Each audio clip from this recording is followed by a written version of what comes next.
بسم الله الرحمن الرحيم يا أيها الذين آمنوا استعينوا بالصبر والصلاة إن الله مع الصابرين ولا تقولوا لمن يقتل في سبيل الله أموات بل أحياء ولكن لا تشعرون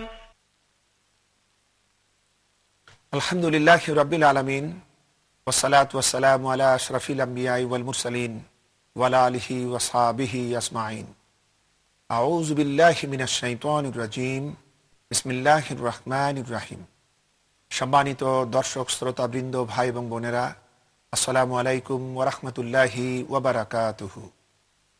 আমরা আল্লাহ রাব্বুল আলামিনের অফুরন্ত মেহেরবানির শুকরিয়া জানাই, যিনি আমাদেরকে প্রতিদিনকার মতো আজও ইসলামিক টিভি কর্তৃক আয়োজিত এই মহাজীবন অনুষ্ঠানে উপস্থিত থাকার সুযোগ করে দিলেন। এজন্য আমরা পড়ি আলহামদুলিল্লাহ। সম্মানিত ভাই এবং বোনেরা, বিগত পর্বে আমরা আপনাদের সামনে আলোচনা করতে গিয়ে বলেছি যে হযরতে উসমান রাদিয়াল্লাহু তাআলা আনহু রাসূল পাক সাল্লাল্লাহু আলাইহি ওয়াসাল্লামের দুইজন কন্যাকেই তিনি বিবাহ করতে পেরেছিলেন।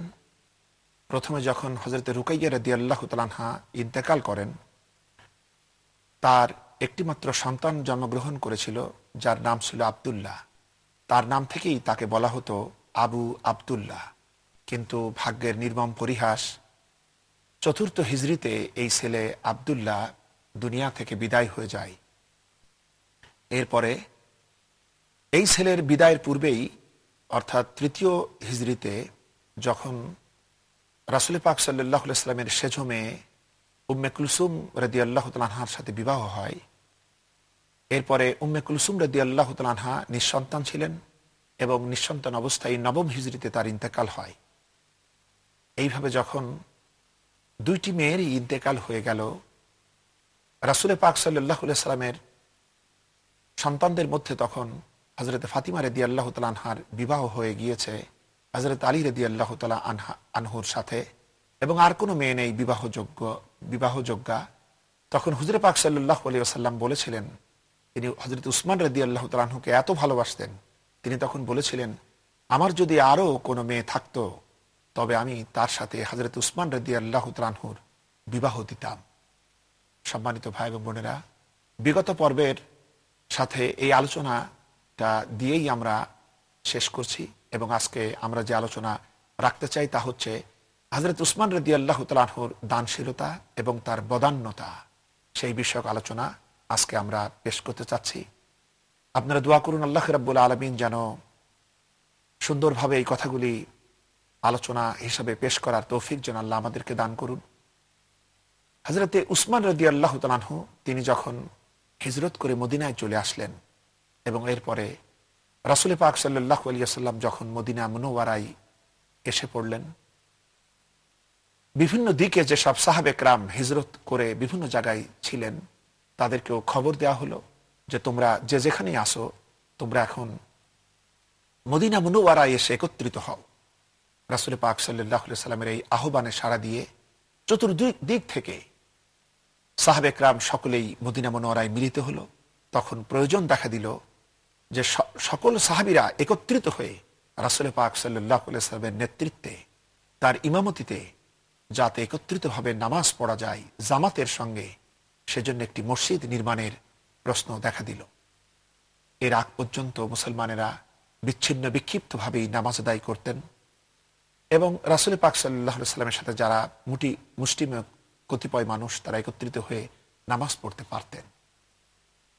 তখন হুজুর সাল্লাল্লাহু আলাইহি ওয়াসাল্লাম তিনি তখন মসজিদের জন্য জায়গা নির্ধারণ করার জন্য চেষ্টা করতে লাগলেন। ইতিমধ্যে একটি জায়গা মসজিদে নববীর জন্য পছন্দ হলো। সেই জায়গাটি ছিল দুইজন এতিম বালকের। তারা যখন হুজুর পাক সাল্লাল্লাহু আলাইহি ওয়াসাল্লামের এই মনোভাব জানতে পারল যে তিনি এই জায়গাটি পছন্দ করেছেন মসজিদে নববী নির্মাণের জন্য, তখন সেই দুইজন এতিম বালক রাসূল পাক সাল্লাল্লাহু আলাইহি ওয়াসাল্লামের কাছে এসে তারা এই জমিনটুকুন হুজুর পাক সাল্লাল্লাহু আলাইহি ওয়াসাল্লামের কাছে তারা একেবারে বিনামূল্যেই দিতে চাইল, কিন্তু হুজুর সাল্লাল্লাহু আলাইহি ওয়াসাল্লাম তা নিলেন না, এবং তিনি তাদেরকে মূল্য দিতে চাইলেন। এবং এই জমিনের যা মূল্য হয় হযরত উসমান রাদিয়াল্লাহু তাআলা আনহু সেই মূল্য সর্বপ্রথম পরিশোধ করেছিলেন। এইভাবে দানশীলতার এক অভিনব যাত্রা হযরত উসমান রাদিয়াল্লাহু তাআলা আনহু শুরু করলেন এবং পরবর্তীতে যখন মসজিদে মুসল্লিদের সংখ্যা বৃদ্ধিপ্রাপ্ত হলো তখন এই মসজিদের চতুর্পার্শ্বে আরো জায়গার প্রয়োজন হলো এবং হুজুর সাল্লাল্লাহু আলাইহি সাল্লাম এবং তার পরিবার সমূহ এখানে থাকার জন্য প্রয়োজন দেখা দিল। তাহলেই এটা হয় সব থেকে সুবিধা।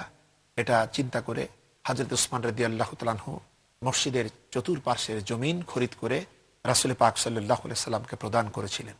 সম্মানিত ভাই এবং বোনেরা, আমরা সকলেই জানি হুজুরে পাক সাল্লাল্লাহু আলাইহি সাল্লামের সংসার জীবন অত্যন্ত অত্যন্ত সাদাসিধেভাবে চলতো এবং প্রায়ই অভাব অনটন লেগে থাকতো এবং প্রায়ই তাদেরকে অনশন করে থাকতে হতো, উপোস করতে হতো। এবং তখন হযরত উসমান রাদিয়াল্লাহু তাআলা আনহু রাসূল পাক সাল্লাল্লাহু আলাইহি সাল্লাম এবং তার পরিবার পরিজনের জন্য আহার্য দ্রব্যাদি তিনি উদারভাবেই পাঠাতেন। এবং একবার দেখা গেল অভাবের কারণে, ক্ষুধার কারণে এক জিহাদে সাহাবে কিরামদের মুখ শুকিয়ে গিয়েছে, তাদের শরীর ভেঙে পড়ছে, কিন্তু অন্যদিকে মুনাফিকরা তারা তাদের টাকা পয়সা সম্পদে বলিয়ান হয়ে তারা বুক টান করে ইসলামের বিরোধিতা করছে এবং মুসলমানদেরকে তারা তাচ্ছিল্য তুচ্ছ করছে। এই দৃশ্য দেখে হযরত উসমান রাদিয়াল্লাহু তাআলা আনহু সহ্য করতে পারলেন না।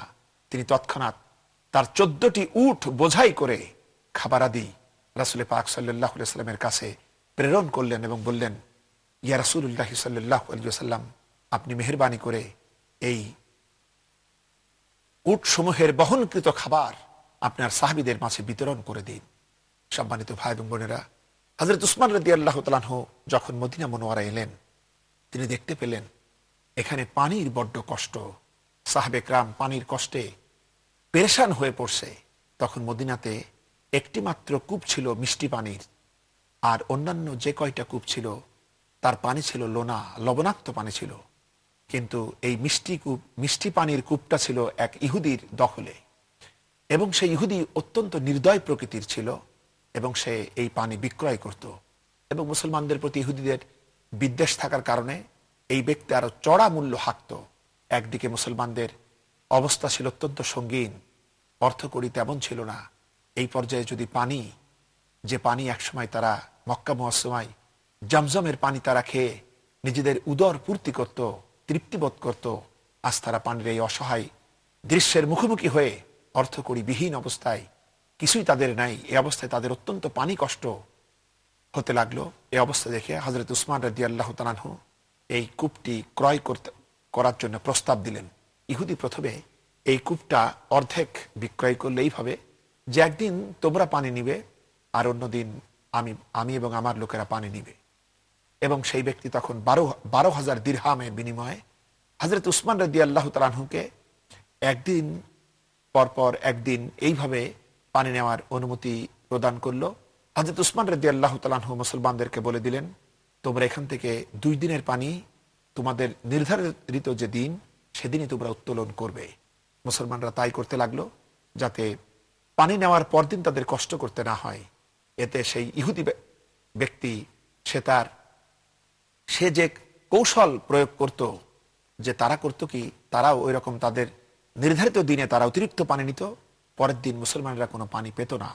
যার কারণে যখন মুসলমানদেরকে এই কথা বলা হলো তখন ইহুদি বুঝতে পারলো আমার জারজুরি ফাঁস হয়ে গিয়েছে।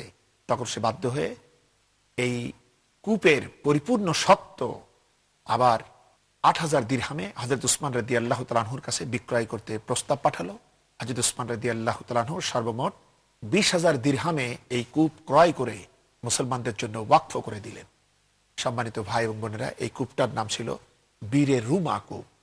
হযরত উসমান রাদিয়াল্লাহু তাআলা আনহুর এই বদান্যতা প্রাপ্ত হয়ে হযরত উসমান রাদিয়াল্লাহু তাআলা আনহু কেবলমাত্র মুহাজিরদের প্রিয় পাত্র হলেন তাই নয়, বরং তিনি মদিনার আনসারী সাহাবীদেরও হৃদয়ের টুকরায় পরিণত হলেন এবং সকলের কাছে তিনি একটি সম্ভ্রম সম্মান পেতে থাকলেন। সম্মানিত ভাই এবং বোনেরা, হযরত উসমান রাদিয়াল্লাহু তাআলা আনহুর বদান্যতার ব্যাপারে, তার দানশীলতার ব্যাপারে আমরা এরকম কথাও শুনতে পাই। একবার বহিরাগত এক ব্যক্তি দূর থেকে এসে হুজুরে পাক সাল্লাল্লাহু আলাইহি ওয়াসাল্লামের কাছে সাহায্য প্রার্থী হয়েছিলেন। হুজুরে পাক সাল্লাল্লাহু আলাইহি ওয়াসাল্লামের কাছে তখন তাকে দেওয়ার মতো তেমন কিছু ছিল না। এরকম পরিস্থিতিতে হুজুরে পাক সাল্লাল্লাহু আলাইহি ওয়াসাল্লাম ওই ব্যক্তিকে বললেন, তুমি এক কাজ করো, তুমি আমার সাহাবী উসমানের কাছে যাও, সেখানে গেলে তিনি তোমাকে দিবেন এবং তুমি তাতে তৃপ্ত হয়ে যাবে। হুজুরে পাক সাল্লাল্লাহু আলাইহি ওয়াসাল্লামের কাছে এই কথা শ্রবণ করে সেই প্রার্থী ব্যক্তি, প্রবাসী, সেই বহিরাগত ব্যক্তি, সে হযরত উসমান রাদিয়াল্লাহু তাআলা আনহুর সন্ধানে গেলেন। তখন সন্ধ্যা হয়ে গিয়েছিল এবং তিনি হযরত উসমান রাদিয়াল্লাহু তাআলা আনহুর ঘরের পাশে দাঁড়িয়ে শুনতে পেলেন হযরত উসমান রাদিয়াল্লাহু তাআলা আনহু তার গৃহভৃত্যকে বলছে, ধমক দিয়ে বলছে যে, তোমাকে না আমি বলেছি যে বাতির সলতা এটা একটু ছোট করে দেবে, কিন্তু তুমি বাতির সলতে ছোট না করার কারণে অনেক বেশি তেল খরচ হয়েছে, তুমি ভবিষ্যতে এরকম আর করবে না। সেই প্রার্থী ব্যক্তি যখন এই কথা শ্রবণ করলো তখন সে ভাবতে লাগলো, আমাদের নিজেদের বাড়িতেও তো এরকম বাতি যখন জ্বলে তখন তো অতিরিক্ত তেল যা খরচ হয়, এটা নিয়ে তো কই আমরা অভাবী হলেও তো এরকম চিন্তা করি না। আর উসমান এত কৃপণ যে একটু বাতির সামান্য সলতে একটু বেশি হয়েছে, যার কারণে সে তার ভৃত্যকে এভাবে ধমক দিচ্ছে, সতর্ক করছে। সুতরাং না, এ অত্যন্ত কৃপণ ব্যক্তি, এ আমাকে কেন সাহায্য দিবে।